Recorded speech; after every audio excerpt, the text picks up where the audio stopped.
এক পাইলটকে উদ্ধার করতে যেয়ে আমেরিকা 900 কোটি টাকার তাদের যে যুদ্ধ বিমান, সেই যুদ্ধ বিমান ধ্বংস করছে। একটা যুদ্ধ বিমান এবং সাথে 2টা হেলিকপ্টার। বলা হচ্ছে কাদায় আটকে গেছিল, কিন্তু আসলে যান্ত্রিক ত্রুটি হয়েছিল। এখন এই যান্ত্রিক ত্রুটির কারণে 2টা হেলিকপ্টার এবং একটা যুদ্ধ বিমান, এখানে প্রায় 100 জন সেনা উল্টা আটকে পড়ার উপক্রম হয়েছিল। ফলে ওই আহত পাইলটকে উদ্ধার করতে যেয়ে এই 2টা হেলিকপ্টার এবং একটা যুদ্ধ বিমান নিজেরাই ধ্বংস করতে হয়েছে।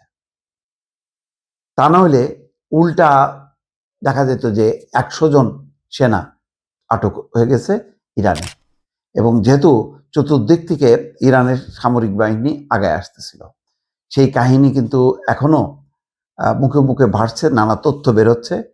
বলা হচ্ছে যে প্রায় সিনেমার কায়দায় ঝুঁকি নিয়ে ইরানে ঢুকে ভেঙে পড়া যুদ্ধ বিমানের 2 পাইলটকে উদ্ধার করে নিয়ে এসছে।